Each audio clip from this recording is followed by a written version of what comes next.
The Story of an Hour by Kate Chopin. This story was first published in 1894 as The Dream of an Hour before being republished under this title in 1895.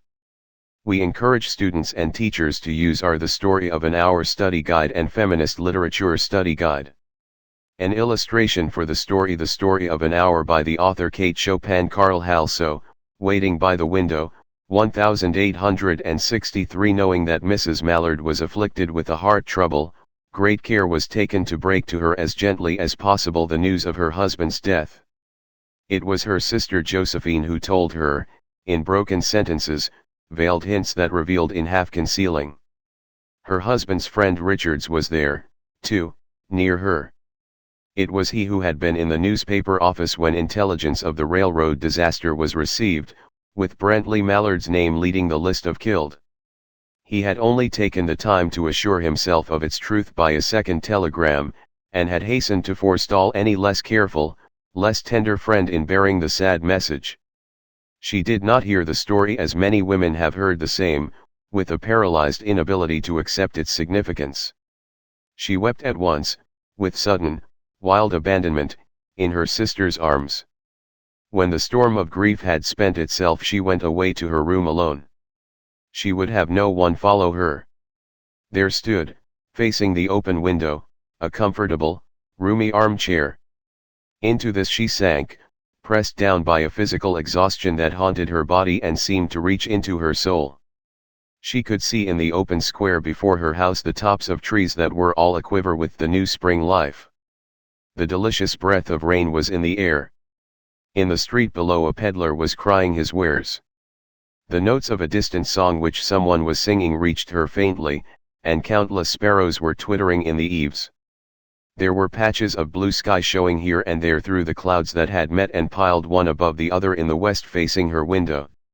She sat with her head thrown back upon the cushion of the chair, quite motionless, except when a sob came up into her throat and shook her, as a child who has cried itself to sleep continues to sob in its dreams.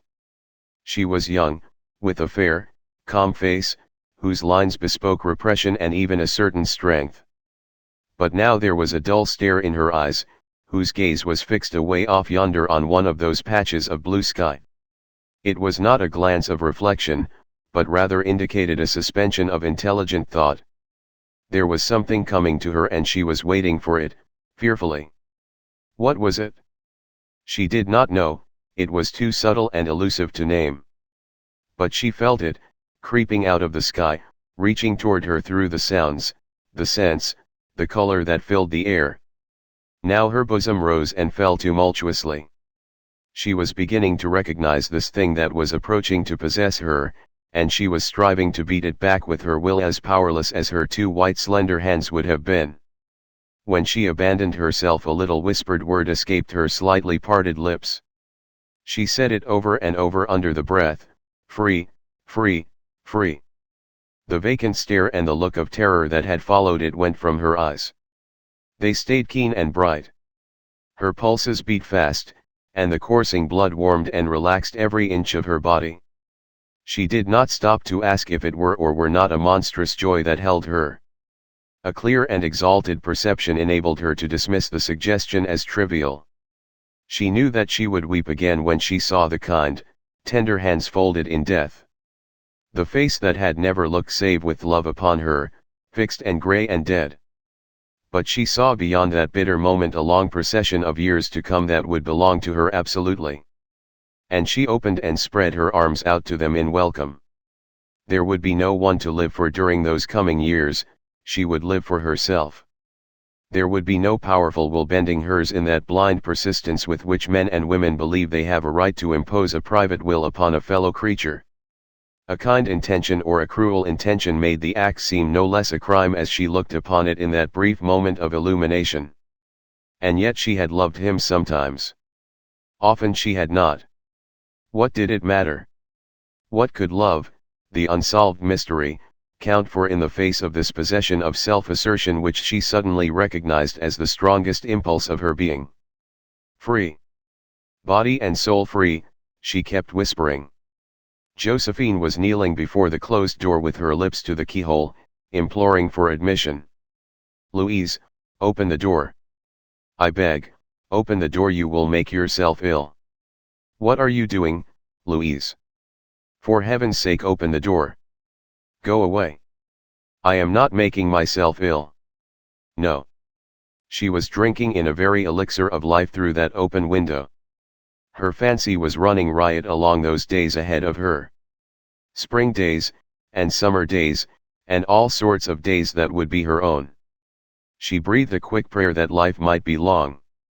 It was only yesterday she had thought with a shudder that life might be long. She arose at length and opened the door to her sister's importunities. There was a feverish triumph in her eyes, and she carried herself unwittingly like a goddess of victory. She clasped her sister's waist, and together they descended the stairs. Richard stood waiting for them at the bottom.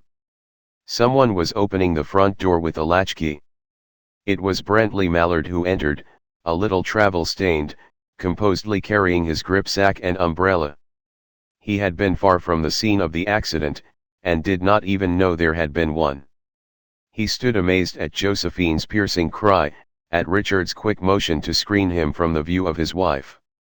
When the doctors came, they said she had died of heart disease, of the joy that kills.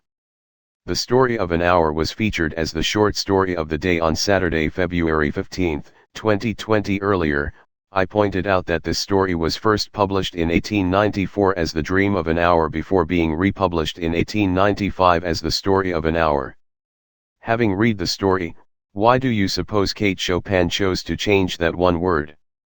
Given societal norms and explanations about women and marriage in 1895, do you see how simply changing a single word in the title may have been an answer to the controversy and criticism that the story engendered at that time? Thanks for watching.